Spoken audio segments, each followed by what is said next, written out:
For fixing a broken rod, we need to take a broken rod piece out, and we have to polish it. As we see here, the epoxy, all rods they having epoxy on it, so this epoxy we need to remove. For this purpose we use sandpaper. With sandpaper we will remove all the epoxy from there, and then we have to insert inside the broken rod from the both side. So once we see it's fit like this, in the second part also we check. So we have to fix it like this way. Insert inside, it should be a little tight. After this, as we see here, it's good. Now we need epoxy. We have to mix well.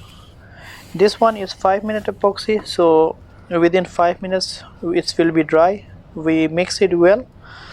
After mix it, then we have to apply this one with the same piece which we did with the sandpaper, and then this epoxy with that piece we insert inside the broken rod from the both side. We have to fill little more epoxy in the rod inside, as you can see here what I'm doing. So after this we have to fix from this side as well. After fixing it, we have to remove the excess epoxy on the top, and we need to keep it and then straighten it. We need to keep it like 1 minute or something. After we straighten it, and then we keep it again for 5 minutes. Once the epoxy done, the broken part is here. We need to also sandpaper for the original rod. This is the rod broken area. So this broken area we need to remove that epoxy from the rod as well. This one inside already we insert all the things. So here we have to take out carbon fiber thread, we can say. Like these threads are very useful. So this thread we need to wrap it on there. We need to tie these threads. After doing this, I put a paper tape there to hold it for a while. It's look like this now, as you can see. So after this we have to put this one on machine.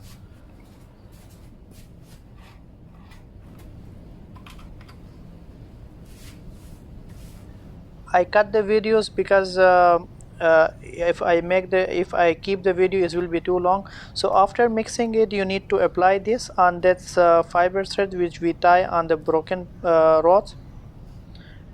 Here you need to mix it you need to apply it very deep. Like you have to apply it more, and the rod will be rotated after. As you can see, is rotating the rod with the machine. But you need to apply this one very well. Like you need to put this epoxy very well like this. So it's already after 8 hours. I take out the rod. So this already dry. As you can see, it's dry well, and it's already mixed well inside the fiberglass. After this we need to do again sandpaper. I'm using here a machine. You can use by hand as well, but it will take more time. So here what we make it with the level on the rod body, as we putting too much fiber and these things. So why we doing this? This will be like same as the rod. The broken part we already put the fiber there, so it's become like you cannot see any broken area there. So after cleaning it, it will become little shiny, and then you have to apply epoxy on this broken one. Again you mix epoxy. I am using here also, you can use this 8 hours epoxy, but here now you have to put with the brush a very thin layer, as the thin on the rod, a very thin layer, so should not be more. If you put more epoxy, it will be bumpy, so just put a very light layer on the rod body. Here it was broken one, but now no one can see it's broken or not. It will be like new one. And you have to keep this one now 8 hours, like rotating like this. After 8 hours we will check the result. Here you go. This is the result for the rod. Hope you like this video and it's helpful for all. We put too much pressure on it to test it, so it's working perfect. Now it's look like this. No one can see where it was broken. Thank you for watching our videos.